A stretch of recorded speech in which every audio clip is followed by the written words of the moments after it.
Hi, grade 8. How are you? We are going to continue the explanation of chapter 13, Equilibrium of a Body, with its first part that we have skipped previously. This part is about the principle of interaction. What is the principle of interaction?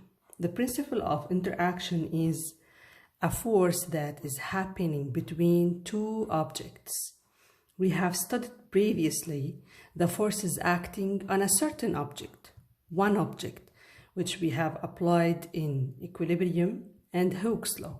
We are studying the forces acting on one object only, while in the case of interaction, from its name, interaction, there are a force between two interacting bodies. So a body is going to do a force on the other body, and the other body will reply. Okay? The principle of interaction has two types.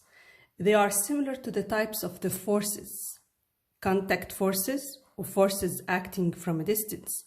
Here, it's contact interaction and interaction from a distance. We will start with the first type, interaction from a distance. If we took an example, a football player who hits a ball with his head. So I have here a football player who is going to hit the ball with his head. For sure, the player is going to do a force on the ball, and on the other side, the ball is going to do a force on the head. That's why sometimes the players would feel a little bit of pain due to the force done by the ball.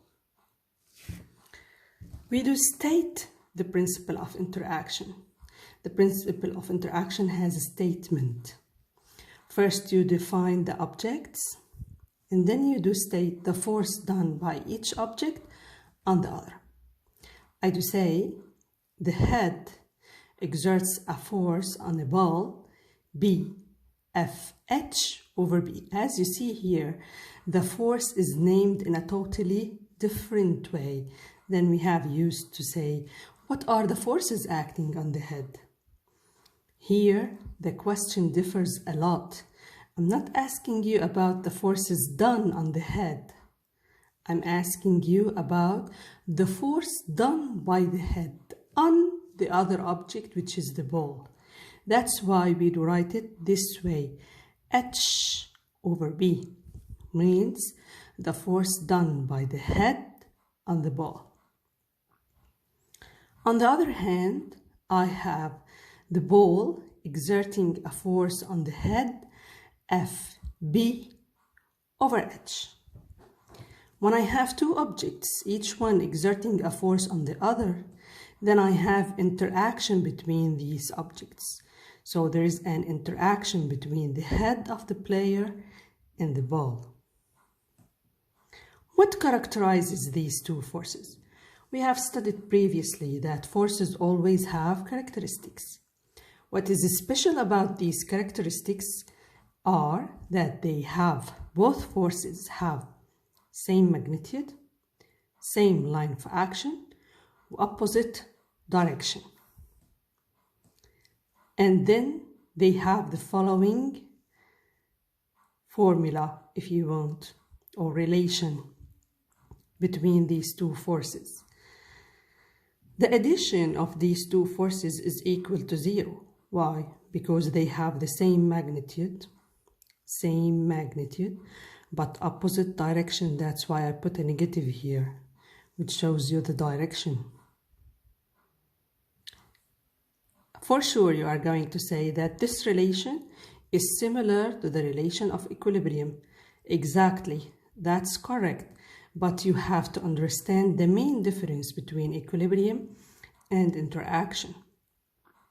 Equilibrium are forces more than one, acting on one object. One object is involved. Here, I have two objects involved, and I'm studying the force done by each object on the other. So these forces have same magnitude, If the force is, for example, the first is 2 Newton, the second should be 2 Newton.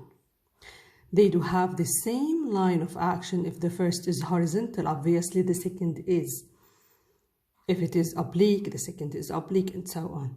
But opposite direction. Okay? What characterizes contact interaction is that they have same point of application, which is the point of contact between the objects. As you see here in the figure, for further explanation, the head and the ball are directly in contact with each other. That's why they have the same point of application. Okay? How the object is going to move? The object is going to move like this, in this direction. So, who's going to do a force on the ball? The head. That's why it's FH over B. And in the opposite, the ball is going to do a force on the head, FB over H.